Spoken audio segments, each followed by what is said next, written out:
ایک دفعہ اور مل کر بلند آواز سے درود پڑھ دیجیے محمد آل محمد۔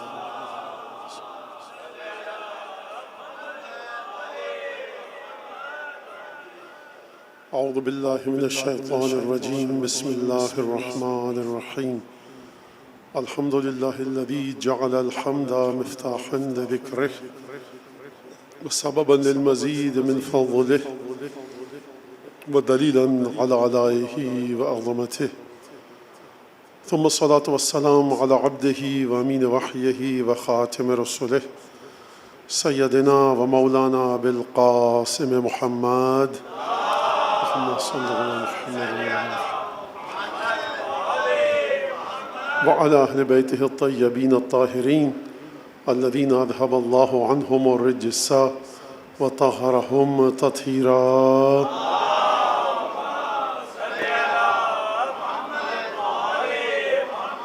واللعن الدائم على أعدائهم أجمعين، أما بعد، فعن رسول الله صلى الله عليه وآله وسلم أنه قال: السعيد كل السعيد حق السعيد من أحب عليا في حياته وبعد مماته۔ حدیث کے سلسلے میں گفتگو آپ کے سامنے چل رہی ہے مسلسل، کہ جو حدیث رسالت امام نے بیان فرمائی، اور یہی حدیث لسان مبارک کے جناب سیدہ کے ذریعے بھی ہم تک پہنچی ہے کہ السعید کل السعید حق السعید، خوش قسمت، اور یہی خوش قسمت ہے جس کا حق ہے کہ اسی کو خوش قسمت کہا جائے، اور جس کا حق ہے کہ مکمل خوش قسمتی ہے ہی اس کے پاس۔ کون ہے جو علی سے محبت کرے علی کی زندگی میں، اور علی ابن ابی طالب کے ساتھ محبت کرے علی کے مرنے کے، انتقال، شہادت، دنیا سے چلے جانے کے بعد۔ اور بدبخت کون؟ الشقی کل الشقی حق الشقی، ہے ہی یہ بدبخت جس کا حق ہے کہ اس کو بدبخت کہا جائے، اور مکمل بدبخت ہے ہی یہ کہ جو علی ابن ابی طالب سے نستجیر باللہ من ذالک بغض رکھے علی کی زندگی میں اور علی کے دنیا سے چلے جانے کے بعد۔ یہ حدیث بظاہر ہے بہت سیدھی سادی، سمجھ میں آنے والی، لیکن ایک مسئلہ میں یہاں پر آپ کے سامنے پیش کروں اور اس کے بعد بات کو آگے بڑھاؤں، کہ جو میں نے کل کہا کہ المعروفین بتصدیقنا ایاکم، کہ مولا ہم کو جانا پہچانا گیا ہے عالم غیب میں۔ یہ بڑی عجیب بات ہے، ہم کو جانا پہچانا گیا ہے عالم غیب میں۔ غیب میں جتنی بھی چیزیں ہیں، خدا سے لے کر خدا کی مخلوقات کون کون جن کا ذکر قرآن میں ہے، لوح، کرسی، قلم، میزان، پل صراط، جنت، جہنم، ملائکہ، انبیاء، صلحاء، گنتے جائیے جو بھی عالم غیب میں ہیں، حتیٰ ابلیس بھی، یہ میرا جملہ ہے، حتیٰ ابلیس بھی اگر ہم کو جانتا ہے تو وہ اس عنوان سے کہ اس کی روح پر حب علی کی مہر لگی ہے۔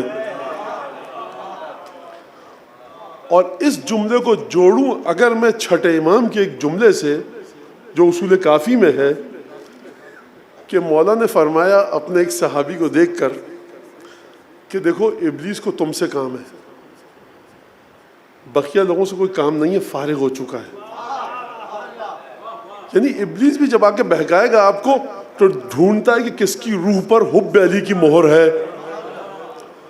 بھائی جہاں پر خوش قسمتی ہے ہی نہیں، توجہ کیجئے گا، ابلیس کا کام کیا ہے؟ شقاوت، بدبختی، بدنصیبی، زندگی اور آخرت کو برباد کرے۔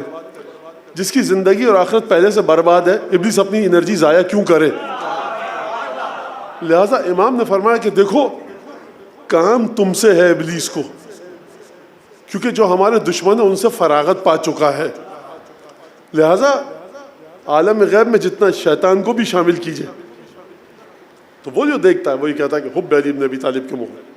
اچھا، اب ایک بات کو مزید آگے بڑھوں۔ کل کی گفتگو آپ کے سامنے المعروفین بتصدیقنا ایاکم، ہمیں عالم غیب پورا کا پورا پہچانتا ہے۔ کس طرح سے پہچانتا ہے؟ کہ ہم آپ کی تصدیق کرتے ہیں۔ تو یہاں سے سمجھ لیجئے ائمہ معصومین کی اطاعت کے عنصر کو کہ حقیقت اطاعت ائمہ معصومین کس طرح کی ہے. وہ کس طرح کی ہے؟ مولانا دیکھیے جناب امین نے کہا جھوٹ مت بولو، نہیں بولتے، غیبت نہیں کرو، نہیں کرتے، تہمت نہیں لگاتے، حرام مت کماؤ، نہیں کماتے، والدین کا احترام کرتے ہیں، چھوٹوں سے پیار محبت، بڑوں کے ساتھ احترام، خواتین کے ساتھ احترام، ماں باپ کے ساتھ، بیوی بچوں کے ساتھ جو مولا نے فرمایا وہ کرتے ہیں. تو کافی ہے؟ نہیں، کافی نہیں ہے.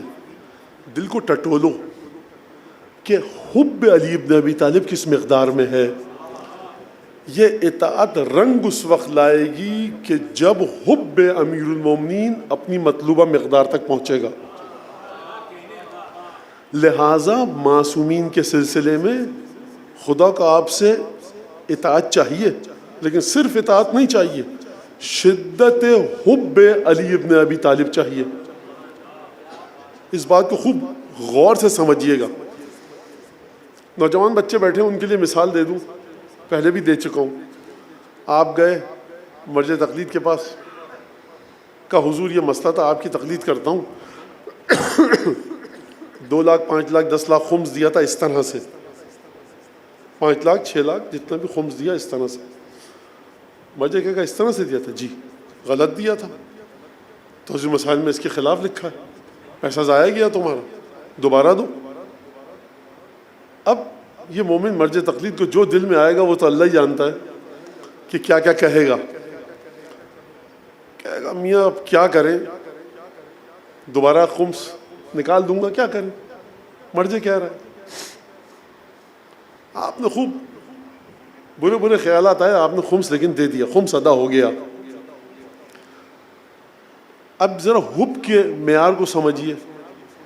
دیکھیے میں بات نہیں کر رہا زبان سے کوئی غلط لفظ نکالیں، مرجے کے بارے میں برے خیالات دل میں آئے، شرن حرام نہیں ہے برے خیالات آنا، لیکن اس کے عمل کی طرف جانا یہ حرام ہے. اور جتنا کوشش کر سکے انسان کسی دل میں کسی مومن کے بارے میں چاہے جائے گا مرج تقلید، برا خیال نہ لائے، اچھی بات ہے اخلاقی لحاظ سے. خمس دے دیا آپ نے، خمس ادا ہو گیا. ذرا سا چینج تبدیل کیجئے اس منظر نامے کو. مدینے گئے چھٹے امام کی خدمت میں کہ اپنا رسول اللہ خمس میں نے فلاں شخص کو دیا تھا. امام نے کہا باطل ہے، غلط ہے، وہ ہمارا نمائندہ تھا ہی نہیں. آپ نے کہا اچھا خمس دے دیا. رتی برابر بھی برا خیال آیا چھٹے امام کے سلسلے میں، عبادتیں منہ پر ماری جائیں گی. لہٰذا امامت کی اطاعت شدت مودت کے ساتھ ہے. امامت کی اطاعت بھی کیجئے، شدت مودت بھی رکھیے، خوب توجہ کیجئے گا. لہٰذا اب یہاں سے ایک جملہ کہتا ہوا چلوں کہ مولانا اتنی سالوں سے مجلسیں ہو رہی ہیں، ان چیزوں کا فائدہ کیا ہے اور کام کیا ہے؟ فائدہ کیا ہوا؟ وہی گھسی پٹی باتیں، مودت اہل بیت، مودت اہل بیت، مودت اہل بیت. وہیں پر کھڑے. سب سے پہلی بات تو ہے کہ ہم وہاں پر نہیں کھڑے، ہم عرش پر جا چکے ہیں الحمدللہ. کس عنوان سے عرش پر جا چکے ہیں؟ دیکھیے خامیاں ہیں ہزاروں، سینکڑوں خامیاں. معصوم ہم میں سے کوئی بھی نہیں ہے. معصوم تو کیا، دور دور تک معصوم سے ہماری کوئی نسبت نہیں ہے ہمارے عمل کے لحاظ سے، میں مانتا ہوں. لیکن مودت کی جو شرط ہے وہ ہم نے پوری کی ہوئی ہے. حدیث میں آپ کے سامنے پیش کروں گا، اور کل بھی میں نے جو حدیث آپ کے سامنے پیش کی تھی جناب سیدہ کی، جہاں پر جناب سیدہ اس بات کو قبول فرما رہی ہیں المعادی لأعدائنا، جو ہمارے دشمنوں سے دشمنی رکھے، اور والموالی لأولیائنا، ہمارے چاہنے والوں کے ساتھ مودت اور موالات رکھے، اسے ہم جہنم سے نکال کر اپنے پاس بلائیں گے. یعنی سیدہ اس صفت کا اقرار اور اعتراف فرما رہی ہیں، اس صفت کے اوپر مہر تصدیق فرما رہی ہیں. میری عرض کیا ہے؟ میری عرض کہنے کا مطلب یہ ہے کہ دنیا میں جتنے طوفان آئے، آندھیاں چلیں، نہ 14 میں سے کوئی کم کر پایا کسی کو، نہ 14 میں کسی کا اضافہ کر پایا. نہ کبھی کسی زمانے میں ایسا ہوا کہ ابو الفضل عباس تاریخ کے دھندلکوں میں چلے گئے، گرد فراموشی بیٹھ جائے ابو الفضل عباس کی شخصیت پر. پھر 7ویں صدی ہجری میں دوبارہ ابو الفضل عباس کی فضیلتیں بیان ہوئیں. 8ویں صدی ہجری میں پھر مومنین نے بھلا دیا. 11ویں صدی ہجری میں پھر امام حسین بلند ہو گئے. 12ویں میں پھر بھول گئے. جس طرح سے رسول خدا نے آپ کو 5, 12 اور 14 کی مودت دی، ان مجلسوں کا احسان یہ ہے کہ اس دیے کو جلا کر رکھا ان مجلسوں نے۔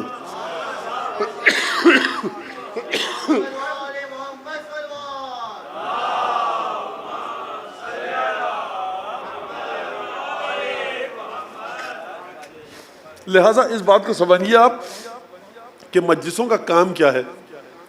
مودت اور محبت اور بغض اور تبری کے چراغ کی لو کو اسی انداز سے روشن رکھنا کہ جس انداز سے رسول خدا روشن رکھ کر گئے تھے۔ یہ ایک بات آپ پہلی طرح انداز سمجھ لیجیے۔ دوسرا مسئلہ وہ یہ کہ جو کل ہماری گفتگو ہوئی اور میں اس کے اوپر آج مزید گفتگو کروں گا، وہ یہ گفتگو ہے کہ گفتگو ذرا سی عجیب سی، لیکن جناب سیدہ جو جناب امیر کے فضائل بیان فرما رہی ہیں خطبے میں، اس میں سیدہ نے جناب امیر کے بارے میں جو گفتگو بیان فرمائی ہے وہ ایک جملہ بڑا عجیب ہے۔ وہ یہ ہے کہ اگر تم خلافت کی اونٹنی کے جو لگام ہے، نبذ الیہ رسول واللہ لو تکافوا عن زمام نبذہ الیہ رسول اللہ، خدا کی قسم ایک ایک جملے پر غور کیجئے گا، اگر یہ خلافت کی اونٹنی کی اس لگام کو جو رسول خدا علی کو دے کر گئے تھے، اگر یہ چھوڑ دیتے اور اپنے ہاتھوں میں نہ لیتے، خوب توجہ کیجئے، بی بی نے یہ نہیں فرمایا کہ خلافت کی اونٹنی کی، امامت کی اونٹنی کی جس لگام کو رسول خدا علی کو دے کر گئے تھے تم علی کو دے دیتے، یہ نہیں فرمایا تم علی کو دیتے۔ تم ہو کون جو علی کو خلافت کی اونٹنی دو گے؟ فرمایا تم آگے بڑھ کر دخل در معقولات نہ کرتے، لو تکافو، اگر رک جاتے وہیں پر جہاں تم تھے۔ تو پہلا مرحلہ کیا ہے؟ انسان جب اپنی حیثیت کو بھولے گا تب دائرہ امامت میں تجاوز کرے گا۔ تو مجلسوں کا پہلا کام کیا ہے کہ انسان کو اس کی حیثیت کو یاد دلایا جاتا رہے کہ تم ہو کون، خبردار ہم امامت کہاں، ہم کہاں۔ لو تکافوا عن زمام نبذہ الیہ رسول اللہ، جو رسول خدا علی کے ہاتھوں میں دے کر گئے تھے، اگر یہ لوگ اس لگام کو چھوڑ دیتے اور علی کے ہاتھوں میں رہن دیتے تو کیا ہوتا؟ فرمایا عجیب جملہ فرمایا کہ لَسَارَ بِهِمْ سَيْرًا سُجَحًا، علی نہایت، اردو کا ایک لفظ ہے خرامہ خرامہ، بڑے آرام آرام سے خلافت کی اونٹنی کو چلاتے، اور لا یکلم خشاشو، جو اونٹنی کے ناک میں نکیل ڈالنے کی جگہ ہے، جب آپ اونٹ کو کھینچیں گے تو کچھ مسافت طے کرنے کے بعد ناک پہ زخم ہو سکتا ہے۔ جناب سیدہ فرما رہی ہیں اس طرح سے اونٹنی کو امامت کی چلاتے کہ نکیل ڈالنے کی جگہ پر ناک میں اونٹنی کے زخم نہ ہوتا۔ جو اس خلافت کی اونٹنی کے پیچھے چل رہا ہوتا وہ تھکتا نہیں، اور جو بیٹھا ہوتا ولا یتتعتع راکبہ، جو بیٹھا ہوتا اس اونٹنی پر وہ گھبراتا نہیں اور بڑے آرام سے لے کر چلتے۔ اس کا مطلب کیا ہے؟ اس کا مطلب یہ ہے کہ دین کچھ قوانین کا نام نہیں ہے، ان قوانین کا اجرا ولی خدا کے ہاتھوں میں ہونا چاہیے۔ آپ سمجھ رہے ہیں کہ جو دین چل رہا ہے، جو آپ کو بتایا جاتا ہے کہ مسلمان عزت ملے گی اور ہمیں عزت ملے گی اور مومنین مثلا دنیا والے ہم کو مانیں گے، کوئی ایسا نہیں ہونے والا۔ نوجوان سن لیں، ذلت تمہارا مقدر ہے اور رہے گی۔ اگر ذلت بغیر حجت خدا کے آئے ہوئے ختم ہو جائے تو حجت خدا کو خدا نے غیب میں رکھا کس لیے؟ یعنی آپ سمجھتے ہیں کہ آپ نے سیدہ اور علی کے حق کو غصب کر لیا اور اس کے بعد خدا عزت دے گا۔ مثال سن لیجیے قرآن مجید سے، آیت نہیں پڑھوں گا، جلدی جلدی گفتگو کے مرحلے کو طے کرنا ہے۔ اونٹنی کو قتل کیا، ناقہ صالح کو، خدا نے کیا کہا تھا؟ عذاب آئے گا، لا تمسوها بسوء فیأخذکم عذاب قریب عذاب علیم، بری نیت سے چھوؤ گے اس اونٹنی کو عذاب آئے گا۔ لوگوں نے اس کی کونچیں کاٹی، ذبح کر کے کھا لیا، عذاب آیا، دسترخوان سے، آسمان سے دسترخوان نازل ہوا جناب عیسیٰ کے لیے۔ قرآن کے اندر آیت موجود ہے سورہ مائدہ میں، جا کے پڑھ لیجئے گا، اگر تم میں سے اس کے بعد کوئی کفران نعمت کرے گا تو میں اسے ایسا عذاب دوں گا کہ کسی کو ویسا عذاب نہیں دیا ہوگا۔ دسترخوان پہ، دسترخوان نازل ہونے پہ حضرت موسیٰ کی قوم نے شیطنت کی، شرارتیں کی، کہا کہ اچھا یتیہون فی الارض 40 سنہ، یہ زمین میں 40 برس تک بھٹکتے رہیں گے۔ کیوں؟ موسیٰ کی نافرمانی کی۔ اونٹنی کے قونچے پیر کاٹنے پر عذاب آ رہا ہے، دسترخوان کے کفران نعمت کرو گے عذاب آئے گا، موسیٰ کے ساتھ شیطنت اور شرارت کرو گے عذاب آئے گا۔ یہ سیدہ کا جب حق غصب ہوگا تو عذاب کیوں نہیں آئے گا؟ یہ گم کہاں پر ہے عذاب؟ یہ عذاب آ چکا ہے، اندازہ نہیں ہے۔ خدا نے قوم موسیٰ سے کیا کہا تھا؟ یتیون فی الارض 40 سنہ، 40 برس تک بھٹکتے رہو گے صحرا میں۔ وہ موسیٰ تھے 40 برس بھٹکایا تھا، یہ سیدہ ہیں 4000 برس بھی بھٹکو تو کم ہے، حق کے سیدہ ادا نہیں ہو سکتا۔ لہٰذا اسلام کی عظمت اور تشیع کی عزت بھول جائے، جب تک حجت خدا کا ظہور نہیں ہوگا۔ قرآن میں خدا نے بنو اسرائیل کے بارے میں فرمایا ضربت علیہم الذلۃ والمسکنہ وباؤوا بغضب من اللہ، ذلت اور بیچارگی، خفت اور خواری اور بدنصیبی اور لعنت اور پھٹکار کی مہر ان پر لگ چکی ہے۔ کیوں لگی؟ موسیٰ کی نافرمانی کی تھی۔ کہاں موسیٰ کی نافرمانی اور کہاں وجود مبارک سیدہ، ان کے اوپر پھٹکار اور لعنت کی مہر لگ گئی۔ مسلمان سینہ تانے کھڑا ہے، ہمیں عزت ملے گی، ہمیں آبرو ملے گی، اور صاحب ہم سنت رسول خدا کو دنیا میں پھیلائیں گے۔ آپ پھیلائیں گے؟ سیدہ سے پوچھئے، سیدہ فرما رہی ہیں صرف اور صرف علی اور علی کے علاوہ کوئی نہیں ہے کہ جو اس دین کا اجرا کرے گا دین پر عمل کرنے والے کو تکلیف نہیں ہوگی۔ آپ ایک چھوٹا سا مسئلہ لیجئے صاحب، آپ جاتے ہیں نماز پڑھنا مشکل ہو جاتی ہے، بچیوں کا حجاب کرنا مشکل ہو جاتا ہے، آپ جاتے ہیں حلال رزق کمانا مشکل ہو جاتا ہے، مولانا فلاں جگہ پر کمپنی کا ڈنر ہے، وہاں پر رقص و موسیقی کی محفل ہے، کیا کریں؟ تو یہ تمام کی تمام چیزیں دنیا میں موجود ہے، دین پر عمل کرنا آپ کے لیے مشکل ہے۔ سیدہ فرما رہی ہیں علی اس انداز سے دین کا اجرا کرتے کہ دیندار شخص کو دین پر عمل کرنے کے سلسلے میں رتی برابر تکلیف نہ ہوتی۔ اب یہ مولانا کیسے ہوتا؟ تو دین یہی تو تھا، جناب امیر یا نماز پڑھواتے، روزہ رکھواتے، فروع دین یہی 10 ہیں، یہی کرواتے، تو آج بھی ہم کر رہے ہیں، تو مشکل تو ہوگی۔ سرکار اگر آپ اس کو سمجھ جائیں تو الیوم اکملت لکم دینکم آپ پر نازل ہو جاتا، جناب امیر کے لیے نازل نہیں ہوتا۔ خوب اس بات کو سمجھیے گا اچھی طرح سے۔ ولی خدا کا کمال یہ ہے کہ مشکل ترین مرحلہ جس کو کائنات حل کرنے سے عاجز ہے، ولی خدا کے لیے ایک سانس لے گا، ولی خدا مسئلے کو حل کر دے گا۔ تو یہ وہ مرحلہ ہے جہاں پر مودت اور محبت کرنی ہے آپ کو، اور اس کے بعد بے تصدیقنا ایاکم، یعنی یہ آپ کو ماننا ہے کہ جناب امیر اگر ہوتے، حضرت حجت ہوتے، یہ دین معصومین کے ساتھ چلنے کے لیے خلق کیا گیا ہے، مولانا اور عالم اور فقہا کے ذریعے چلنے کے لیے خلق نہیں کیا گیا۔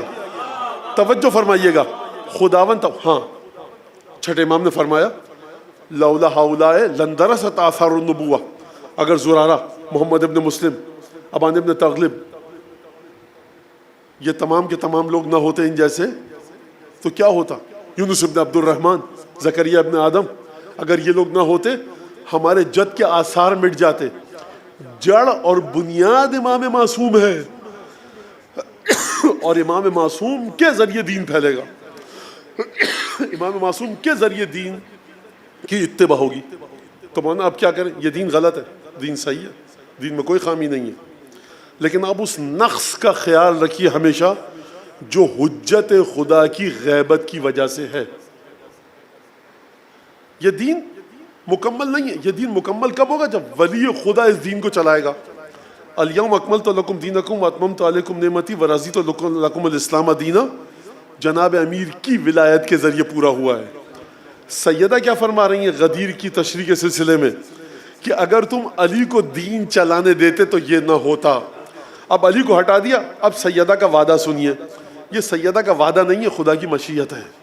زبان سیدہ یعنی مشیت الہی. فرمایا فاحتلبوا طلع القعب دمن عبیطہ, لہذا اب تم نے فاوردہ, عجیب ہے, غیر موردکم, تم نے جو خلافت کی اونٹنی کو لا کر جس جگہ پر بٹھایا ہے وہ جگہ نہیں ہے جہاں پر خلافت کی اونٹنی کو بندھنا تھا. تم نے غلط چوکھٹ پہ باندھ دیا ہے. باندھ دیا کس امید پر؟ کہ خلافت کی اونٹنی سے دودھ کو دو گے. سیدہ فرماتی ہیں فاحتلبوا طلع القعب دما نبیتا, اب قیامت تک کے لیے جس اونٹنی کو اس امید پر لا کر باندھا تھا کہ تازہ تازہ دودھ تم کو ملے گا, اب اس میں سے دودھ نہیں ملے گا, پیالہ بھر بھر کے تازہ خون نکلے گا. فابشروا بسیف صارم, تم کو خوشخبری ہو ایک تیز دھار تلوار کی جو ہمیشہ تمہارے درمیان چلتی رہے گی. بنو عباس بھی خلیفہ خدا کے, بنو امیہ بھی خدا کے خلیفہ. بنو عباس آئے, خدا کے خلیفہ کو خدا کے دوسرے خلیفہ نے تلوار سے ٹکڑے ٹکڑے کیا, دسترخوان پر ان کی لاشوں پر دسترخوان بچھا کر کھانا کھایا.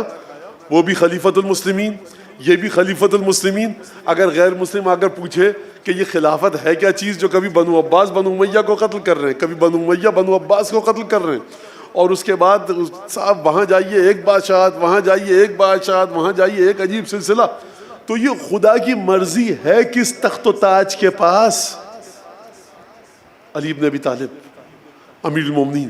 لہٰذا اب آپ سمجھے السعید کل السعید حق السعید, خوش قسمت وہ ہے, مکمل خوش قسمت. حق یہ ہے کہ اس کو خوش قسمت کہا جائے کہ جو علی سے محبت کرے زندگی میں بھی اور موت کے بعد بھی. اور یہ جو جناب سیدہ نے امیر المومنین کے بارے میں جو الفاظ استعمال کیے ہیں, سند کا لفظ استعمال کیا ہے, ستون کا لفظ استعمال کیا ہے, بنیاد کا لفظ استعمال کیا ہے, یعنی علی ابن ابی طالب سے بڑھ کر بنیاد کی کوئی دین کی کوئی بنیاد نہیں ہے. علی ابن ابی طالب سے بڑھ کر کوئی ستون نہیں ہے جس کی پناہ میں تم جا سکو. ایسا نہیں کہ علی ہیں اور علی کے بعد ایک اور نچلے درجے کا ستون ہے, یا علی ہیں اور اگر علی نہیں ہے تو کچھ نہیں ہے. یہ آپ سمجھیے اس بات کو. لہٰذا یہ جو مودت اور محبت کا حکم دیا گیا, یہ اس طرح سے کہ شریعت بھی ان سے لیجئے, اور شریعت ان سے لینے کے بعد شدت مودت ہو آپ کے وجود میں ائمہ معصومین کی نسبت, امیر المومنین کی نسبت. اب ایک اہم مسئلہ ہے. وہ مسئلہ کیا ہے؟ وہ مسئلہ ہے روح کو پروان چڑھانا. کیا مطلب روح کو پروان چڑھانا؟ خوب توجہ کیجئے.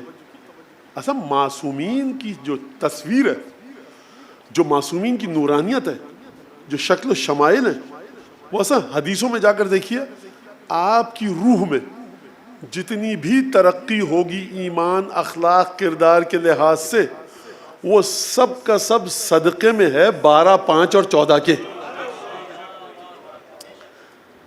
خطیبانہ جملہ نہیں ہے. اب اس کو ذرا سا سنیے گا, سماعت فرمائیے گا. یہ جو سیدہ فرما رہی ہیں کہ تم کو لے کر چلتا میرا شوہر علی بن ابی طالب اور بلندیوں کی طرف, جو میں نے ابھی آپ کے سامنے پیش کیا, تو دین تو یہ نماز روزہ ہے, شکیات نماز ہیں. رسول خدا ایک 10-20 ہزار صفحے کے مسائل بیان کر کے چلے آتے, تفسیر کے, قرآن کے نہیں. اپنی طرح کے ایک انسان کو چھوڑ کر گئے, ایک نورانی ہستی کو چھوڑ کر گئے کہ تم اس سے متمسک رہنا. میں تمہید کے طور پر ایک حدیث پیش کروں آپ کے سامنے, بات کو آگے بڑھاؤں. 5ویں امام اور 6ٹھے امام کا واقعہ ہے, 10 دفعہ سن چکے ہیں آپ, پھر سن لیجیے. آتا ہے ایک شخص اور آ کر کہتا ہے 6ٹھے امام سے, السلام علیکم یا امیر المومنین. 6ٹھے امام سے کہا اے امیر المومنین آپ پر سلام ہو. اب روایت 2 طرح کی ہے. ففزع, ایک ہے قام فزعان, امام گھبرا گئے. جو امام ہزاروں برہنہ تلواروں کے درمیان کھڑے رہ کر نہ گھبرائے, بنو عباس اور بنو امیہ کے ہزاروں فوجیوں کے اٹھائی گیروں اور لفنگوں کے سامنے پیشانی پر بل نہ آئے, اس کو چاہنے والے نے وہ لفظ کہہ دیا کہ جو دادا کا تھا علی بن ابی طالب کا, کہا السلام علیکم یا امیر المومنین. گھبرا گئے, کیا غلط تھا؟ کہ یا ابن رسول اللہ کیا ہوا؟ کہا کہ ہم کو نہیں کہنا، یہ لقب صرف ہمارے جد سے مخصوص ہے. سمجھ رہے ہیں اب اس بات کو؟ جو منہ میں آیا کہہ دیا، جو لقب. اچھا ہم کس معاشرے میں بیٹھے؟ اس معاشرے میں بیٹھے جہاں کا نوحہ لکھنے والا، قصیدہ کہنے والا، اس کو آج تک یہ تمیز اور ادب اور تہذیب نہیں آئی ہے کہ جناب سیدہ کی قبر بقیع میں ہے، ہم وہاں جا کر زیارت کریں گے. یعنی میں کبھی سوچتا ہوں ممبر جب یہ معاشرے کو سوچ دینے میں ناکام ہے کہ تمہاری آقا زادی کی قبر گمنام ہے، ورنہ وہ تو ایک خیال ہے شاعر کا، ہمیں تم اپنا خیال اپنے پاس رکھو. اگر تم نرے جاہل ہو تو معاشرے میں جہالت مت پھیلاؤ. یہ مکمل ٹکراؤ ہے سیدہ کی وصیت کے ساتھ. اگر میں آپ کو مراجع کے بارے میں گفتگو بتاؤں، انتقال ہو گیا اس مرجع کا، اس نے کہا کہ اگر بقیع کی قبروں کی تعمیر اس قیمت پر ہے، سنیے ذرا غور سے، اور جو آپ کا جو بے ڈھنگا قسم کا جذبہ ایمانی ہے نا، اس کو آپ اپنی جیب میں رکھا کیجئے. اگر بقیع کی قبروں کی تعمیر متوقف ہے اس بات پر کہ وہاں جناب سیدہ کا بھی روضہ بنے گا، تو سب سے پہلے میں مخالف ہوں بقیع کی قبروں کی تعمیر کا. کیوں؟ فرمایا اس مرجع نے کیونکہ شہزادی کی وصیت کے ساتھ ٹکراؤ ہے. کہ حضور 4 امام ہیں، ان کا روضہ بھی بنے گا. کہ اس قیمت پر ہم روزے نہیں بننے دیں گے کہ تم سیدہ کی وصیت کی مخالفت کرو. توجہ کے ساتھ سمجھ، دین سرکار کسی، آپ سمجھیے کہ یہ سب سلسلہ اس طرح سے نہیں ہے. خوب توجہ کیجیے گا اس بات کے اوپر کہ وصیت ہے جناب سیدہ کہ میری قبر مخفی رہے. امام باڑوں میں باہر بورڈ لگا ہوا ہے، جا کے دیکھیے، محل روضہ منورہ جناب سیدہ کا جنت البقیع. کس نے کہا کہ جنت البقیع ہے؟ سیدہ کی وصیت پامال ہو رہی ہے، کسی کو کوئی ماتم بھی ہو رہا ہے، نوحہ بھی پڑھا جا رہا ہے، قصیدہ بھی پڑھا جا رہا ہے، کسی کو کوئی فکر نہیں ہے. یہ قوم وہ ہے کہ اگر اپنی بیٹی کی شادی کا کارڈ ہوگا نا، اس میں ایک الف اور حمزہ کا کمی ہو جائے گی تو لاکھوں روپے دوبارہ خرچ کرے گا چھپوانے کے لیے. جناب سے کوئی مسئلہ نہیں ہے، دین کو سنجیدگی کے ساتھ لیجیے. جناب امیر فرماتے ہیں ایاکم والتلون فی دینکم، یہ رنگ برنگے انداز سے دین کو مت چلاؤ، دین ہمارا ہے، ہمارے انداز سے چلے گا. خوب توجہ کیجئے اس بات کے اوپر اور اچھی طرح سے ہضم کیجئے چیزوں کو. بہت برا وقت آنے والا ہے. میں ہمیشہ کہتا ہوں عزاداری کا کلچر کس حد تک کس طرح سے بچے گا کچھ نہیں پتا. بخدا یہ فقہاء اور مراجع کی زحمتیں تھیں کہ آج آپ بیٹھ کر جناب سیدہ کی عزاداری منا رہے ہیں. یہ فقہاء اور مراجع کی زحمتیں ہیں، محدثین شیخ طوسی، شیخ مفید، شیخ قلانی جیسوں کی، کہ آپ 10 محرم کو امام حسین کا عرس نہیں مناتے ڈھول بجا کر، قمع اور زنجیر و ماتم و گریے کے ساتھ امام حسین کی عزاداری کی جاتی ہے. آپ جب جاتے ہیں تو آپ کو ایک ایک چیز بتائی گئی ہے کہ پہلے دایاں پاؤں رکھو، دیکھو آنکھوں سے آنسو بہیں، مرغن کھانے مت کھانا، تربت کا یہ احترام ہے، پائے مبارک کا یہ احترام ہے، سر مبارک کا زری کی طرف یہ احترام ہے، دروازے کو اس طرح سے چومو، چوکھٹ کو اس طرح سے سجدہ کرو، پیشانی رگڑو، بوسا لو، دروازے کا اس طرح سے بوسا لو، زری کی طرف پیٹ مت کرو. ایک ایک چیز آپ کو بتائی گئی ہے. کس طرح سے بتائی گئی ہے؟ 1000 سال پہلے کے جو بزرگ صوفیاء اور رفع درویش ہیں، ان کے عرس منائے جاتے ہیں، ان کے روزوں پر مزاروں پر کوئی جائے، سمجھ میں نہیں آتا کہ یہ ہو کیا رہا ہے یہاں پر. لیکن یہ فقہاء کی محدثین کی برکت تھی کہ آپ کی عزاداری کے کلچر کو بڑے خالص طریقے سے انہوں نے 1400 سال سے منتقل کیا. رتی برابر تبدیلی نہیں آ رہی، لیکن کب آئے گی اللہ جانتا ہے. خوب اچھے طریقے سے. مولانا ہم کیا کریں؟ اپنے گھر کی عزاداری کو صحیح سے کرو، ڈھنگ سے عزاداری کرو، اپنے بچوں کو کلچر سکھائیے عزاداری کا، مجلس ماتم کا، تمیز تہذیب کا. اگر یہ نہیں ہوا بربادی آ جائے گی. خوب سن لیجئے اس بات کو. اہم ترین چیز آپ کی مودت اہل بیت ہے، اہم ترین چیز آپ کی برات دشمنان اہل بیت سے ہے، اہم ترین چیز آپ کے فرش اعضاء کا کلچر ہے. بہرحال چھٹے امام کے سامنے آیا اور آ کر کہا السلام علیکم یا امیر المومنین. قام فزعا، گھبرا گئے. کہا یہ ہمارے جد کے لیے. کہا کہ آپ، ہم مومنین ہیں، آپ ہمارے امیر ہیں. کہا یہ وہ معنی نہیں ہے. 5ویں امام کی حدیث سنیے اب. فرمایا یہ امیر نکلا ہے امتارا یمتاروں سے. امتارا یمتاروں کا مطلب کیا ہے؟ امتارا یمتاروں کا لفظ ملے گا سورہ یوسف میں، کہ جب جناب یعقوب کے بیٹے گئے جناب یوسف کے پاس، پہچانتے نہیں تھے کہ تخت پر جو بادشاہ بیٹھا ہے وہ ہمارا بھائی ہے. قحط آ چکا تھا. یعقوب علیہ السلام نے کہا کہ بیٹو جاؤ بادشاہ سے کچھ غلہ لے کر آؤ. یوسف کے بھائی آئے, یوسف سے مخاطب ہے, کہا کہ ہمیں کچھ غلہ دیجئے. تو یوسف نے جو غلہ دیا اس کو کہتے ہیں یمتارو, یعنی غلہ لینا ایمان کی غذا ہر مومن لیتا ہے عالم غیب سے, اور عالم غیب پر حکومت ہے جناب امیر کی ولایت کی. لہذا جناب امیر کے وجود سے متصل ہے. اس کا مطلب کیا ہے؟ اس کا مطلب میں آپ کو سمجھاؤں اب اپنے الفاظ میں. اس کا مطلب یہ ہے کہ نماز نوجوان بچے نے پڑھنی شروع کی. ایک نوجوان 9 سال کی بچی ہوئی ہماری, اس نے پردہ شروع کیا. مولانا اب پردہ پکے طریقے سے کر رہی ہوں, بہترین طریقے سے, قرآن کی تھوڑی بہت تلاوت, نماز وقت پر پڑھ رہی ہے بچی کی. یہ بچہ نماز وقت پر پڑھ رہا ہے. یہ چیز نہیں دیکھنی, چھوڑ دی.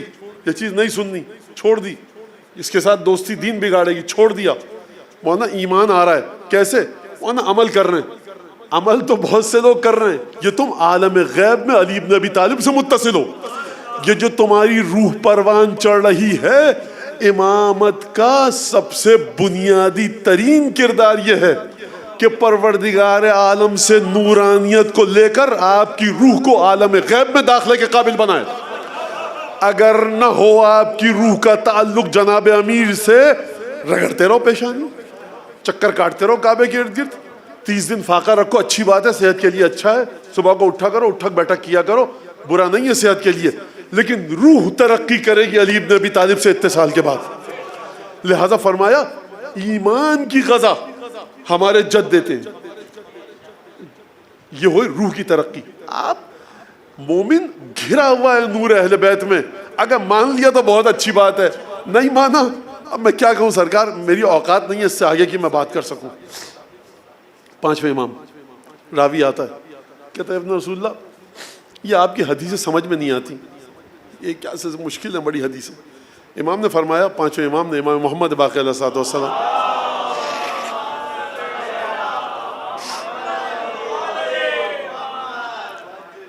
فرمایا کہ ان احادیثنا صعب مستصعب, ہماری حدیثیں مشکل ہیں اور انہیں مشکل مانا بھی یہ ہے, مشکل لگتی بھی ہیں جب سمجھ میں آئے. فرمایا دیکھو مستصعب وہ ہیں کہ جو تمہارے سامنے آ چکی ہیں اور تم پریشان ہو کہ کیسے حل کریں. والصعب منہا, اور جو کٹھن حدیثیں لم یرکب بعد, وہ تو تمہارے سامنے آئی نہیں ہیں, تم سمجھ ہی نہیں پائے ہو. کہ ہم رسول اللہ پھر یہ کیسے سمجھیں گے ہم؟ راوی نے سوال کیا. فرمایا من نشا, جس کے بارے میں ہماری مشیت ارادہ کرے. یہ 5ویں امام کہاں سے سمجھائیں گے؟ تو بقی میں آرم محو استراحت ہے. یہ ہے روح امام, ہے بقی میں جسد مطہر. روح کہاں ہے, جسد مجھے نہیں پتا کہاں پر ہے, عالم قدس میں, عالم ارواح میں. انسان وہ بات کہ جو اس کی اوقات ہو تو, لیکن روایت ملتی ہے ہمیں کہاں پر ہے امام, وہ ایک تفصیلی بحث ہے. اصول کافی کی جو روایت ہے, تو یہ جو معصومین ہے فرمانے جس کو ہم چاہیں گے, تو آپ کو اگر علوم اہل بیت کے سلسلے میں ترقی کرنی ہو, اہل بیت کی مدد شامل حال ہوگی. اگر آپ کو ایمان کی بلند درجوں پر جانا ہے, امیر مومنین سے غذا لینی پڑے گی. تو سرکار یہ ہے مودت اور تصدیق حقیقی کا معنی. ذرا دودھ پڑھیے محمد آل محمد.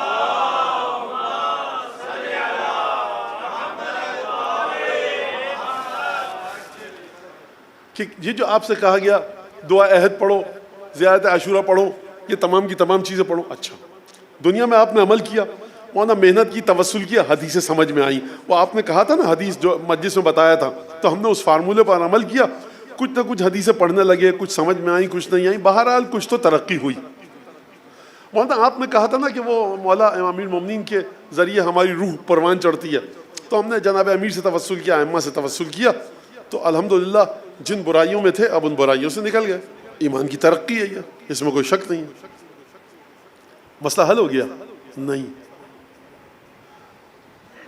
جب آپ بہترین عمل کے ساتھ پہنچیں گے عالم غیب میں, تو تب تو ائمہ کی آپ کو ضرورت ہی نہیں ہونی چاہیے, کیونکہ آپ بہترین عمل کر کے گئے. بھائی وہاں 14 معصومین 12 امام ہیں, جاؤ مدد لو، بھائی تم مدد لو، ہم تو بڑے پاکیزہ پاک پوتر ہو کر آئے دنیا سے، تو ہمیں کوئی ضرورت نہیں ہے۔ چلیے ذرا زیارت عاشورہ کی خدمت میں کیا پڑھتے ہیں آپ؟ ثبت لی قدم صدق عندک مع الحسین و اصحاب الحسین، جتنے بھی پاکیزہ ہو جاؤ۔ یہاں جو عمل، خوب توجہ کیجیے گا اس جملے پر اور پھر میں بات کو آگے بڑھاؤں حدیث کی روشنی میں۔ یہاں جتنے بھی پاکیزہ ہو جاؤ، جو تمہاری طہارت ہے وہ ہے ہی صدقے میں جناب امیر کے۔ جب صدقے میں جناب امیر کے ہے تو وہاں جائیں گے تو بڑے مزے سے ٹہلتے ہوئے صاحب جنت کی طرف چلے جائیں گے، وہاں پر بھی جناب امیر کی مدد چاہیے ہوگی۔ پروردگار جب یہاں پر ہو گیا تو وہاں پر کیا؟ بھائی پروردگار نے کہا حکومت اس طرح کی ہے علی ابن ابی طالب کی، یہاں روح ترقی کرے گی علی کی برکت سے، وہاں ثبوت ملے گا کہ تم نے ٹھیک سے عمل کیا علی کی برکت سے۔ ایک میں جناب امیر کا ایک لقب آپ کو بتاؤں اور پھر بات کو مزید آگے بڑھائیں۔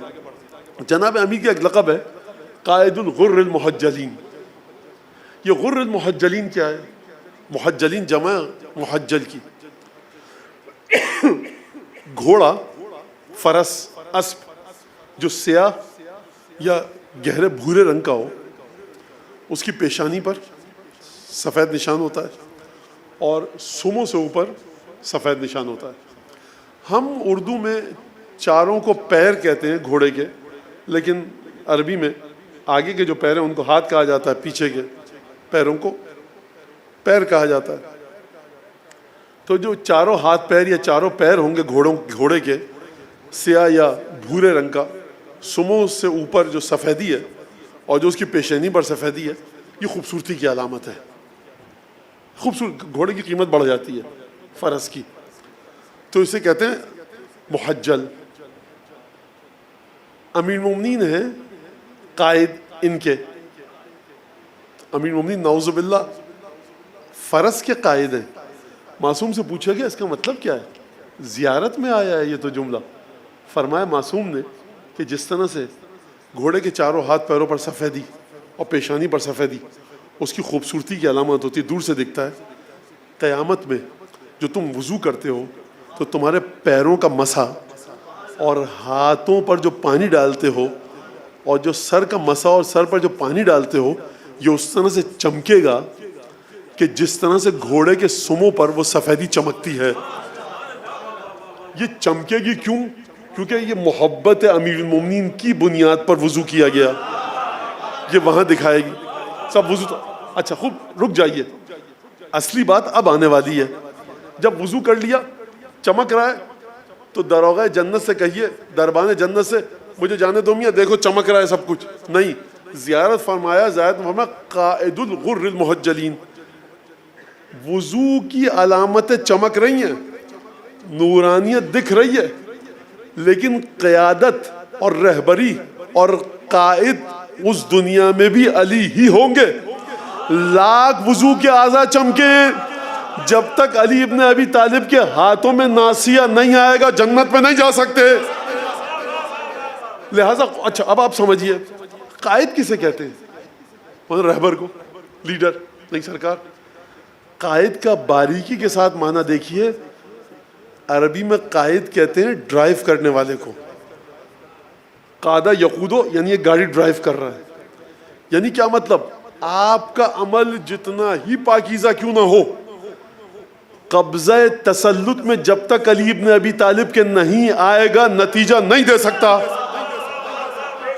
اب یہ قبضہ قدرت میں، جب خوب توجہ کریں، مودت کا معنی بتا کے اور محبت اور ولایت کا معنی بتا کے آگے بڑھوں۔ مودت کا مطلب کیا ہے؟ مولانا کوئی نماز قضا کی ہے آپ نے؟ نہیں مولانا آج تک نہیں کی۔ نماز تہجد قضا نہیں ہوئی آج تک ہماری؟ کوئی گناہ کچھ نہیں۔ تو اگر اپنے عمل پر بھروسہ ہے، خلاف مودت ہے۔ یہ عمل نکھار عطا ہوگا ولایت کے صدقے میں۔ سلمان فارسی بن جائیے، دیکھیے علی ابن ابی طالب کی طرف۔ کس نے عالم نے خواب میں لکھا کہ سلمان فارسی کو خواب میں دیکھا، کہا کہ کچھ بتائیے وہاں کے بارے میں۔ کہا کہ ان وجدنا سوق العمل کاسدہ، عمل کا بازار بڑا مندہ پایا۔ کہا پھر کیا ہوا؟ کہا کہ اس کی محبت نے نجات دیا.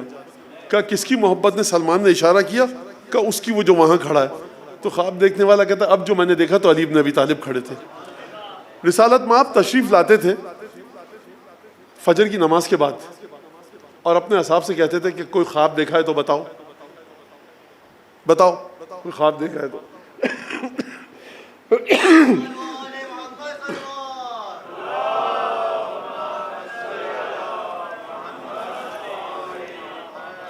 جو دیکھتا تھا بتاتے تھے، گفتگو کرتے تھے، گفتگو فرماتے تھے، اور کبھی کبھی جو خود خواب دیکھا ہوتا تھا وہ بتاتے تھے.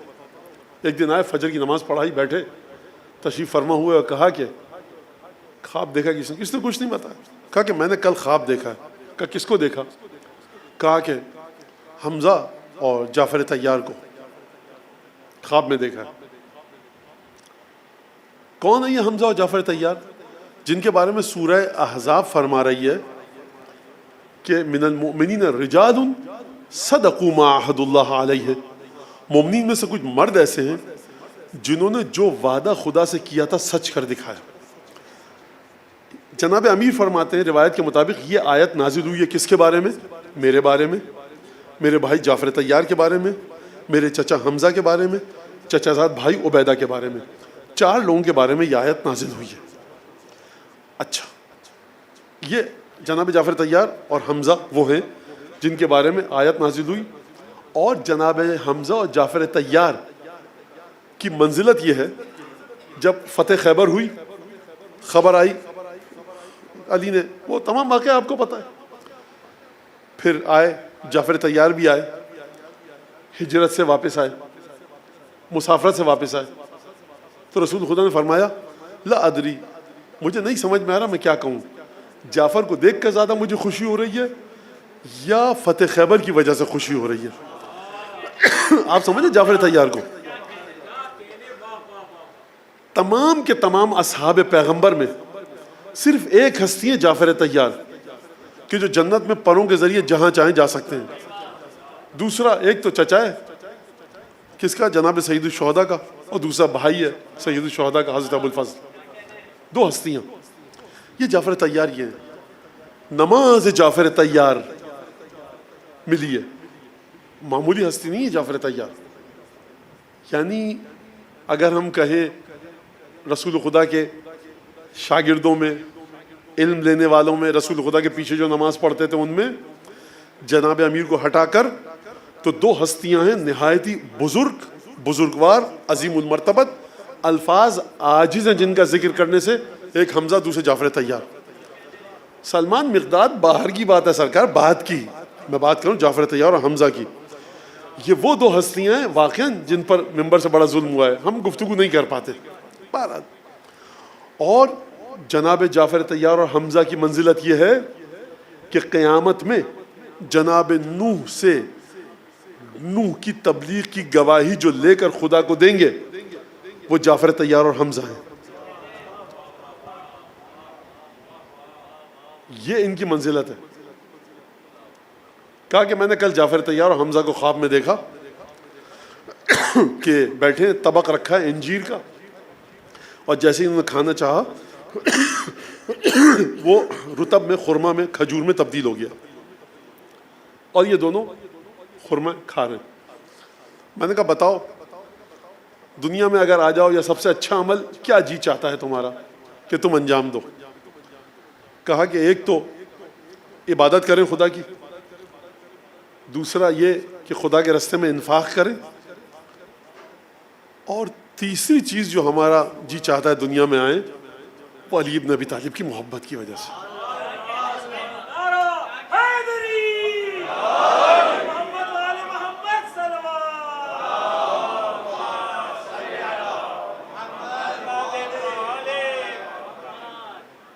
مجھے نہیں سمجھ میں آتا میں اس کی کیا تشریح پیش کروں، بخدا نہیں سمجھ میں آتا. اب یہاں تک یہ بات آ گئی. جناب سیدہ کا ایک، وہ جو میں نے کل بھی عرض کیا تھا، صحیفہ فاطمیہ، یہ مصحف فاطمہ کے علاوہ ہے کہ جو غیب کی خبریں ہیں، جس میں وہ چھٹے امام کے پاس تھا. امام نے فرمایا اور آج اس وقت حضرت ولی اصل صلوات اللہ وسلام علیہ کے پاس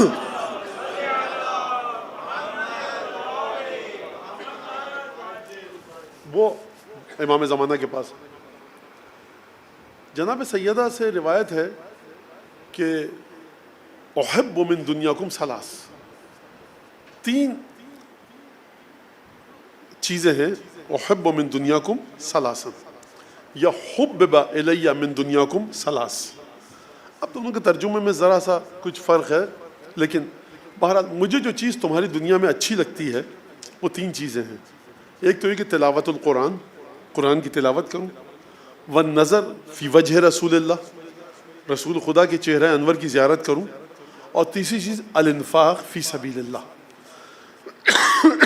خدا کے راستے میں انفاق کروں. دیکھیے جعفر طیار اور حمزہ کی خصوصیت کیا ہے خدا کے راستے میں انفاق کرنا. ائمہ کی خصوصیت کیا ہے بڑی اہم، خدا کے راستے میں انفاق کرنا. یہ انفاق کا موضوع اتنا پیچیدہ اور عجیب ہے کہ اس کے اوپر بڑے عجیب انداز سے گفتگو ہے. یہ موضوع کیوں میں لایا ہوں یہاں پر آج انفاق کا؟ اس وجہ سے کہ آپ تمام بہترین عبادتیں کر لیجئے، محبت جناب امیر آپ کے دل میں ہو، اولاد امیر المومنین کی محبت آپ کے دل میں ہو، مولا کے دشمنوں سے بغض اور نفرت آپ کے دل میں ہو، زیارت، حج، عمرہ، نظر نیاز سب آپ کریں، لیکن اس کے بعد آپ کے وجود میں طاقت ہے، آپ کی شخصیت میں اتنی طاقت ہے کہ آپ صاحبان ایمان کی مدد کر سکیں اور نہ کریں، یا میرے اندر اتنی طاقت ہو کہ میں صاحبان ایمان کی مدد کر پاؤں لیکن نہ کروں، ناقص الایمان ہوں، برزخ میں مشکل ہوگی، پل صراط پر مشکل ہوگی. سیدہ ناراض ہیں، اس میں کوئی شک نہیں ہے. انفاق کے سلسلے میں کہ مولانا بی بی معصومہ قم کا روضہ ہے قم میں، اور ہم چاہتے ہیں وہاں پر یہ نظر چڑھائیں. مولانا یہ فلاں امام زادے کا روضہ ہے، وہاں پر ہم یہ نظر چڑھانا چاہتے ہیں. ابراہیم مجاب کا روضہ ہے کربلا میں، آپ جانتے ہیں، تفصیل پوری آپ کے سامنے، وہاں پر ہم یہ جا کر کرنا چاہتے ہیں، اور وہ زری اور اجازت نہیں ملتی. بہرحال حرم کے جو متولیان امور ہیں، متصدیان امور ہیں، جو کیئر ٹیکر ہیں، ان کی طرف سے اجازت نہیں ملتی تو کچھ کریں. دیکھو ابراہیم مجاب کی بیٹیاں تمہارے شہر میں ہیں جن کے سر پر اوڑھنی نہیں ہے. امام موسیٰ کاظم کی بیٹیاں تمہارے ملک میں موجود ہیں جو فاقے کے ساتھ سوتی ہیں. امام موسیٰ کاظم کی بیٹیاں ہیں، جہیز کی وجہ سے ان کی شادیاں نہیں ہو رہی. یہ وہاں کیوں جا رہے ہو؟ انفاق کے کانسیپٹ کو واضح کیوں نہیں کرتے؟ وہاں سے اجازت نہیں ملی تو آپ اپنے گھر میں بیٹھ گئے سکون کے ساتھ. جب تک معاشرے کے پاس محبان امیر المومنین کے شکم سیری کا، فوڈ، شیلٹر، ہیلتھ، ایجوکیشن کا پروگرام واضح نہیں ہے، یہ معاشرہ ناقص الایمان ہے. نماز روزے کے ذریعے صرف نہیں تولا جاتا معاشرے کو. توجہ کیجئے گا آپ. ایک صاحب آئے 5ویں امام کی بارگاہ میں، روایت موجود ہے، ہانکی ہوں گی لن ترانیاں اپنی. امام خاموش. میں کیوں کہہ رہا ہوں ہانکی ہوں گی اپنی لن ترانیاں؟ کبھی کبھی امام کے سوال سے سمجھیے کہ امام سامنے والے کی بات کو کتنی اہمیت دے رہے ہیں. کبھی ہے کمیل کا ہاتھ پکڑا، چلو ہمارے ساتھ، اہمیت سمجھیے. کہاں جا رہے ہو بھائی؟ مولا رات کا وقت ہے. اخذ بیدی، اور نکل کر لے گیا مجھے صحرا سے باہر، اور چھوٹا سا خطبہ دیا علم پر. یہ ایک حیثیت کو واضح کر رہا ہے. تو آئے بیٹھے، ہم کیا کہتے ہیں؟ مولانا دیکھیے یہ مسجد ایسی، امام باڑہ ایسا، نماز کے اندر 25 صفیں ہوتی ہیں، 50 صفیں ہوتی ہیں، اور یہاں پر شب جمعہ کو یہ دعا کمیل ہوتی ہے، وہاں حدیث قصہ، یہ دعا توسل. اس طرح کی باتیں کی ہوں گی. جب خوب اچھی طرح سے بول چکے تو امام نے کہا، کچھ نہیں پوچھا امام نے، اور جو اتنی دیر سے وہ رپورٹس پیش کر رہا تھا امام نے کچھ نہیں پوچھا. اس کا مطلب کہ امام نے رتی برابر وقت نہیں دی. سمجھیے امام کی حدیث ہے. امام نے ایک سوال کیا، کیف عیادت الاغنیاء للفقراء؟ ان سب باتوں کو چھوڑو، یہ بتاؤ تمہارے گاؤں کے، شہر کے پیسے والے غریبوں کا کتنا خیال رکھتے ہیں؟ یہ بتاؤ.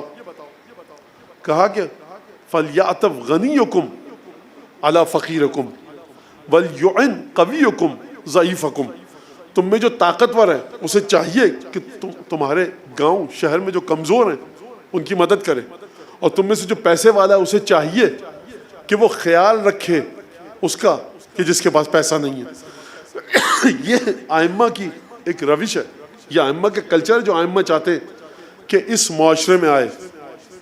اب کوئی یہ نہ کہ مولانا دیکھیں مجلسوں میں اتنا پیسہ ضائع ہوتا ہے، نہیں، یہ جو مجالس اور درس ہیں، یہ جو آپ زیارتوں پر جاتے ہیں، یہ وسیلہ اور بہانہ اور ذریعہ ہے امام کا پیغام آپ تک پہنچانے کا۔ اگر یہ مجلس ختم ہو جائیں، اگر یہ محفل میلاد ختم ہو جائیں، اگر یہ عزاداریاں ختم ہو جائیں، تو آپ تک امام کی مودت اور محبت نہیں پہنچ پائے گی۔ لہٰذا جتنے بھی نیک کام ہمارے معاشرے میں ہوتے ہیں وہ انہی مجلسوں کے صدقے میں ہیں۔ لہٰذا امام نے یہ فرمایا۔ سیدہ کیا فرما رہی ہیں؟ الانفاق فی سبیل اللہ۔ مجھے پسند ہے 3 چیزیں، اپنے بابا کے چہرے پر نگاہ ڈالوں، دوسری چیز قرآن کی تلاوت کروں، تیسری چیز الانفاق فی سبیل اللہ، خدا کے راستے میں میں پیسہ خرچ کروں۔ اور جس طرح سے معصومین نے انفاق کیا ہے خدا کے راستے میں، یہ بڑا عجیب ہے۔ ذرا دودھ پڑھی محمد آل محمد۔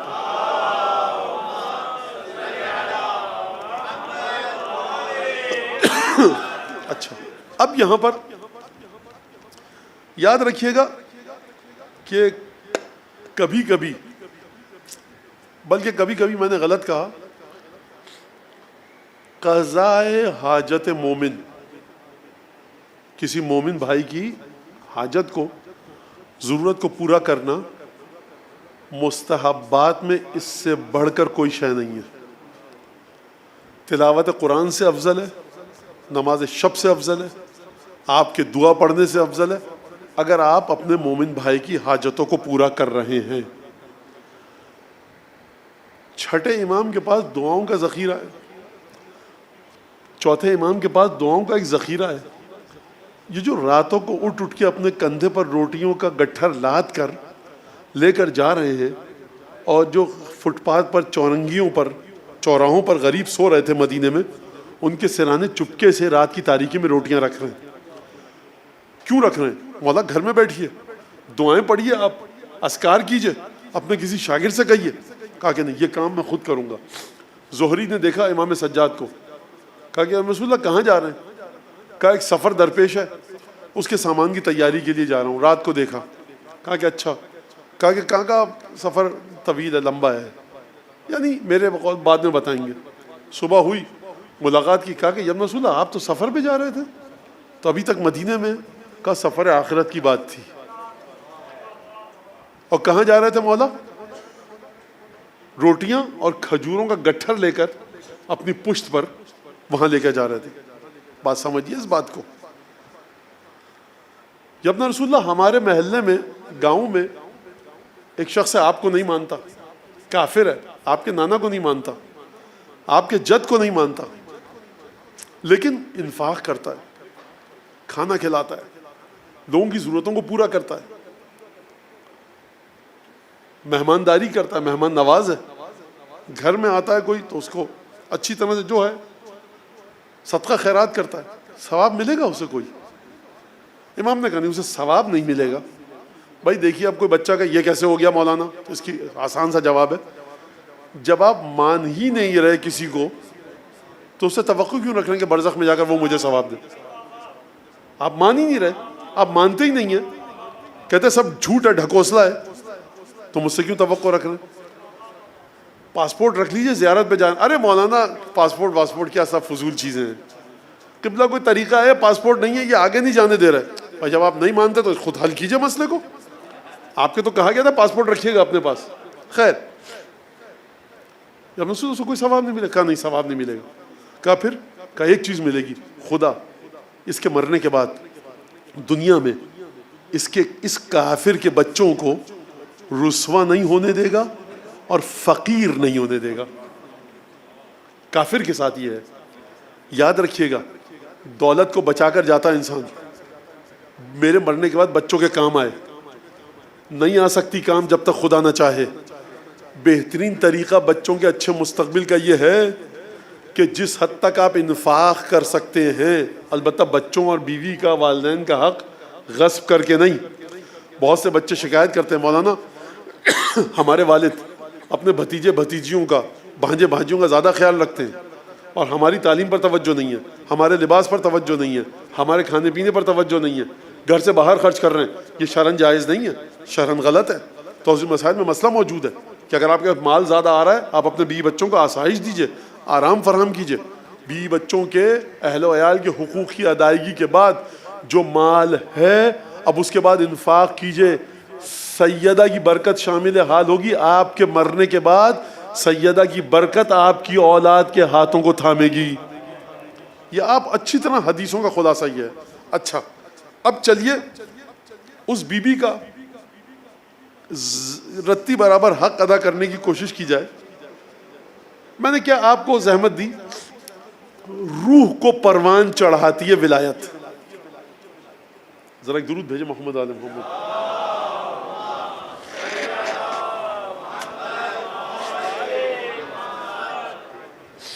روح کو پروان چڑھاتی ہے ولایت۔ ولایت کا مطلب کیا ہے؟ 12 اماموں کی ولایت۔ نبوت کا مطلب کیا ہے؟ رسول خدا کا عہدہ، مرتبہ۔ 10 دفعہ سن چکے ہیں آپ مختلف علماء سے۔ سیدہ امام ہے؟ نہیں۔ رسول ہے؟ نہیں۔ پھر کیا مثال ہے سیدہ کی؟ میں مثال دیتا ہوں، امام نے دی ہے مثال۔ کہا کہ مولا سمجھ میں نہیں آیا، کہا کہ نماز جب پڑھتے ہو تو کون سی سورہ ضروری ہے پڑھنا جس کے بغیر نماز نہیں ہوگی؟ کا سورہ الحمد۔ کا سورہ الحمد قرآن کے کس جز میں ہے؟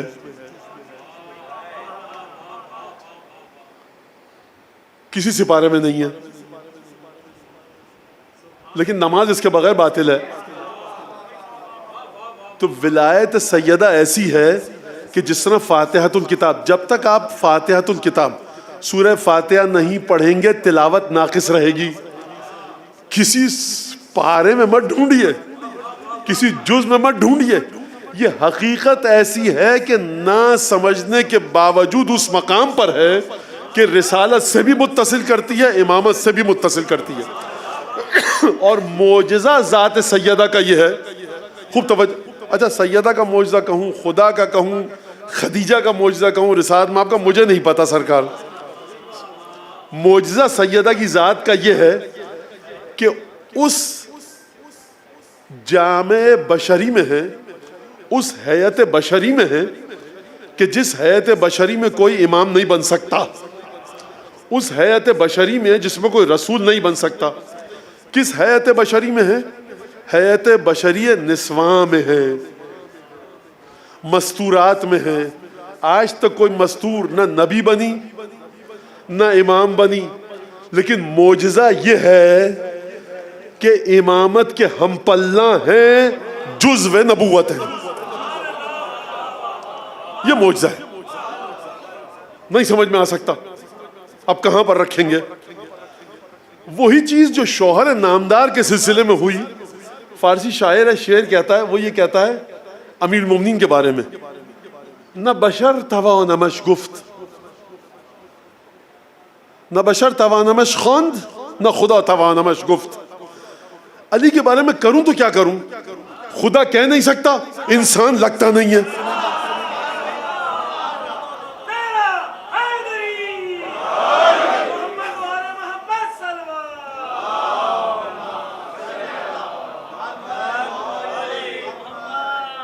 ہمیں حیرتم چنامم شہ ملک لافتارہ، پریشان ہوں کہ مملکت لافتہ کا جو ایک اکیلا بادشاہ ہے علی، اس کو نام کیا دوں؟ بشر دوں؟ بشر والی خصوصیت نہیں ہے، خدا کہہ نہیں سکتا۔ حیرت میں ہوں کہ جو بادشاہ مملکت لافتہ ہے اس کو کہوں تو کیا کہوں؟ یہ مولا کے بارے میں۔ زوجہ اطہر اور اقدس کے بارے میں بھی یہی ہے کہ بی بی میں آپ کو کہوں تو کیا کہوں؟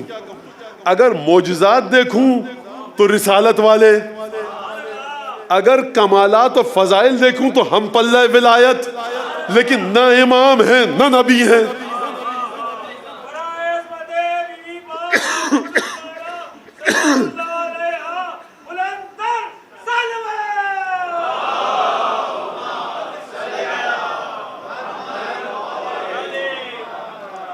تو بہرحال وقت نکل جائے گا اور مجھے نہیں پتا کہ وقت زیادہ ہو چکا ہے کہ نہیں، بہرحال معاف فرمائیے گا، وقت گزر چکا ہے.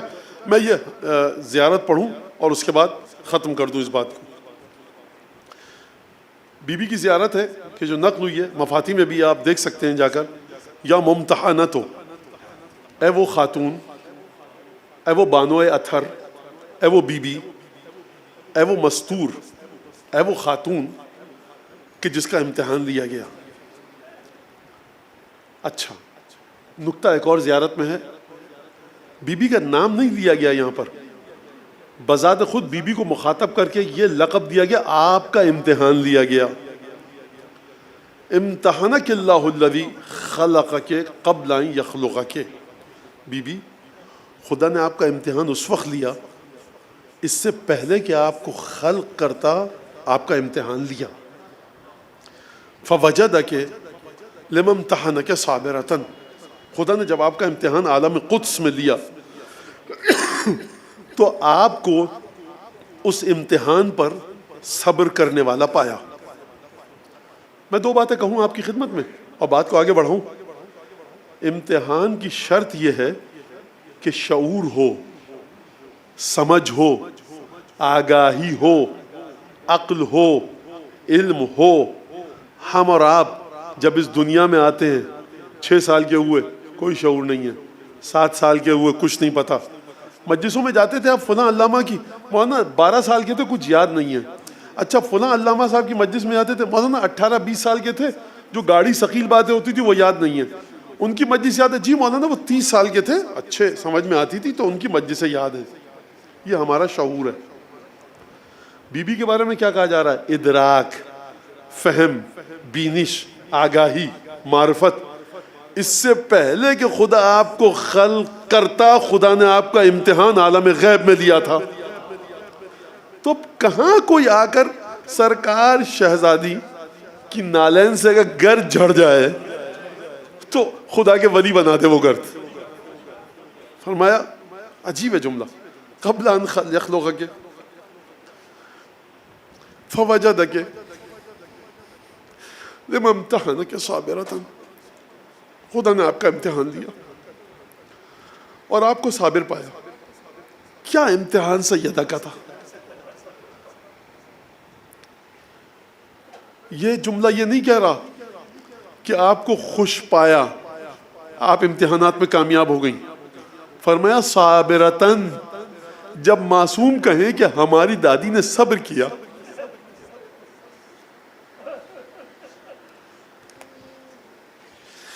کیا سیدہ، کیا میں کیا پڑھوں اب اس سے آگے. سیدہ کی روح کو دیکھیے آپ. بی بی کل انشاءاللہ اس پر گفتگو ہوگی. جملہ ترجمہ پیش کر دوں آپ کے سامنے. بی بی، ہم آپ کے بابا اور آپ کے شوہر کی تصدیق کرتے ہیں. وَزَعَمْنَا أَنَّ لَكَ مُصَدِّقُونَ.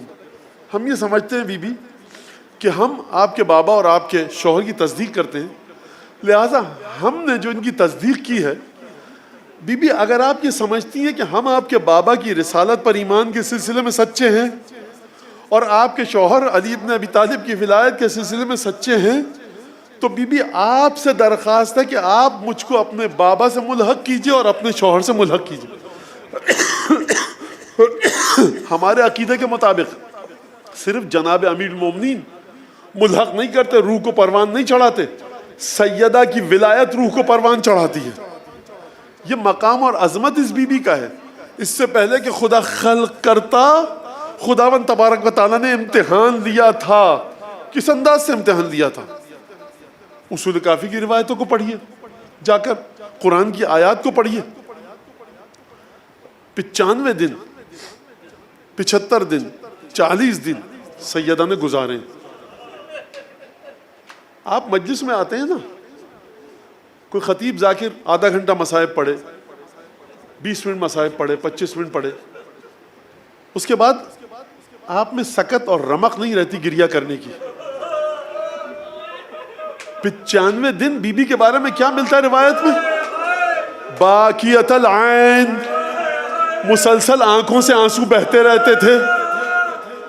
اچھا صرف یہی مسائب ہے بی بی کے کہ آنکھوں سے آنسو بہتے تھے؟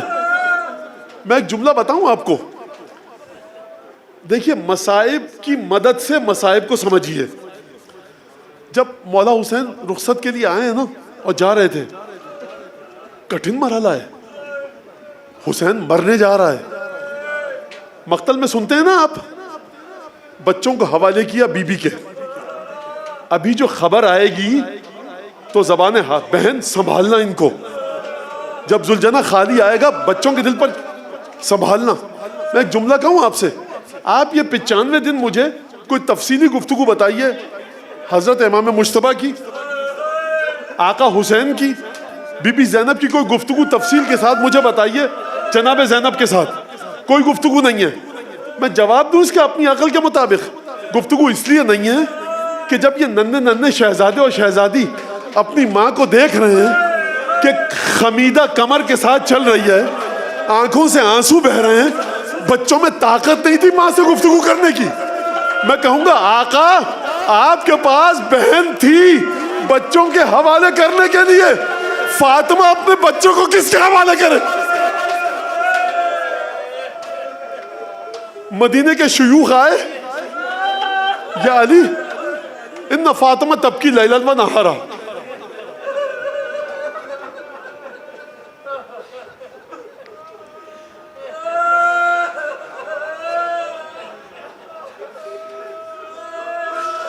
مجھے نہیں پتا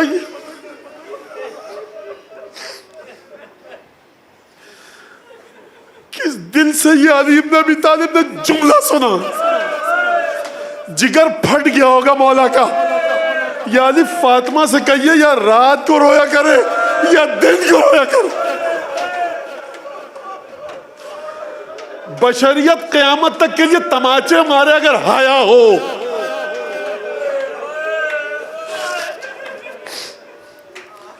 دروازہ خیبر کو 4 انگلیوں سے اکھاڑنے والا علی, کسی کی جرت ہے کہ علی کے سامنے یہ آ کر کہ بڑی مظلومیت سے سر جھکائے ہوئے مولا آئے ہوں گے. کیا بنت رسول خدا درخواست یہ آئی ہے کہ آپ یا رات کو رویا کیجئے یا دن کو؟ جواب شہزادی کا سن لیجئے, شیخ عباس قمی نے لکھا, یا علی قل لہم ما اقل مقصی بینہم. یا علی ان سے کہہ دیجئے جا کر اب فاطمہ بہت قلیل مدت کے لیے مہمان ہے تمہاری. میں شہزادی کی خدمت میں ایک جملہ کہوں گا, شہزادی ذرا دھیمے گفتگو کیجئے. اگر 5 سال کی زینب کے کانوں میں یہ آواز چلی گئی کہ ماں کو بہت جلدی موت آنے والی ہے تو دل پر چھریاں چل جائیں گی. اب ہوتا کیا تھا, سیدہ صبح کو گھر کے کاموں کو انجام دے کر حسن حسین کا ہاتھ پکڑتی, جنت البقیع میں جاتی, گریہ کرتی. مظلومیت بنت رسول یہ ہے کہ شہر مدینہ میں گریے کی بھی اجازت نہیں ہے. حسن حسین کا ہاتھ پکڑ کے جاتی اور عصر کے وقت جناب امیر جاتے, وہ کانت تساق بین یدیہ, اور اپنے آگے چلا کر لاتے. یہ آگے چلا کر کیوں لاتے؟ فاطمہ میرے پیچھے چلیے. مباہلے میں تو فاطمہ رسالت اور امامت کے درمیان میں تھی. مباہلے میں جب گئی تھی رسالت اور امامت کے درمیان میں تھی. جب بقی سے آتی ہیں گریہ کر کے تو امامت کے آگے چلتی ہیں. یہ ہوا کیا؟ میرا جی یہ کہتا ہے کہ اب بدن فاطمہ میں طاقت نہ تھی. شاید علی ڈرتے تھے کہ ٹھوکر لگ کے سیدہ گر نہ جائیں. میں کہوں گا یا علی یہ مدینہ ہے, جب گھر میں جائیں گی نا فاطمہ جامع آپ دیں گے, استراحت فرمائیں گی. آپ کہیں گے شہزادی کوئی حکم تو بیان فرمائیے. کتنے پیار سے چلا کر لاتے تھے, کتنے احترام سے چلا کر لاتے تھے. اے علی مرتضیٰ 11 محرم کو ذرا میدان کربلا میں آئیے. آپ کی بیٹیاں ناقوں پر جب سوار ہوئی, آپ کی پوتیاں جب ناقوں پر سوار ہوئی, کوئی نہ تھا جو مدد کرتا ناقوں پر سوار.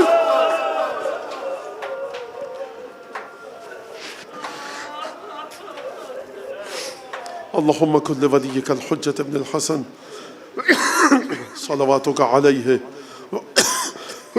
وعلى آبائه في هذه الساعة وفي كل ساعة وليا وحافظا وقائدا وناصرا ودليلا وعينا حتى تسكنه أرضك طوعا وتمتعه فيها طويلا اللهم بحق محمد وآل محمد عليك صل على محمد وآل محمد وعجل فرجهم واهلك عدوهم من الجن والإنس من الأولين والآخرين واكفنا ما همنا وارزقنا العافية وسع أرزاقنا وطول أعمارنا مع الصحة والسلامة في الجسم والروح. ربنا تقبل منا إنك أنت السميع العليم وتب علينا إنك أنت التواب الرحيم بجاہ محمد و اہل بیت الطیبین. پالنے والے اس مجلس کو ہم سب کی طرف سے خصوصاً بانی مجلس کی طرف سے حضرت حجت کی بارگاہ میں شرف قبولیت سے سرفراز فرما. امام زمانہ خاصتاً امیر المومنین حسنین رسول خدا جناب خدیجہ، وہ تمام ہستیاں جو عزادار ہیں ان ایام میں، ان کے زخمی دل کے لیے ان مجالس کو مرہم قرار دے. امام زمانہ کے دل سے ہر دکھ کو دور فرما، ہر خوشی عطا فرما. امام کے ظہور میں تعجیل فرما، ہمیں ان کے انصار و اعوان میں شامل فرما. مجھ سے آپ سے جن جن لوگوں نے دعا کی درخواست کی ہے، پروردگار تجھے قسم دیتے ہیں. ہمارے کچھ دوست ہیں حادثے میں ابھی زخمی ہوئے، کچھ اور دوست ہیں ان کی آنکھ کا آپریشن ہوا ہے. آپ حضرات بھی جہاں بیٹھے ہیں مومنین مومنات گھروں میں نیت کر کر ان سب کی جنہوں نے دعا کی درخواست کی ہے، پروردگار ان سب کو شفاء کامل عاجل عنایت فرما. پروردگار بانی مجلس کے گھر کے تمام مرحومین و مرحومات کو جوار سیدہ کی برکتوں سے مرحمت فرما. پروردگار بانی مجلس کے گھر میں قیامت تک کے لیے فرش آزاد و قائم دائم فرما. اس مجلس میں جو لوگ تنگ دست نادار قرض دار پریشان حال بے اولاد بے روزگار کسی مشکل میں گرفتار ہیں، ان کی مشکلات کو دور فرما. سوز سلام نوحہ مرثیہ پڑھنے والے محدثین مفسرین جنہوں نے ایک لفظ دام درم سخن قلم چلایا کسی بھی حوالے سے محبت امیر مومنین کی خاطر، ہمارے ذوی الحقوق اعزاء اقربا والدین اساتذہ جو اس دنیا سے چلے گئے، ان سب کو اس مجلس کے ثواب میں شریک فرما، اور جو زندہ ہیں ان کو صحت سلامتی طول عمر عطا فرما. پروردگار ولایت امیر المومنین کی حق معرفت ہم کو عطا فرما. دعاؤں کی قبولیت کے لیے بلند آواز سے درود پڑھ دیجیے.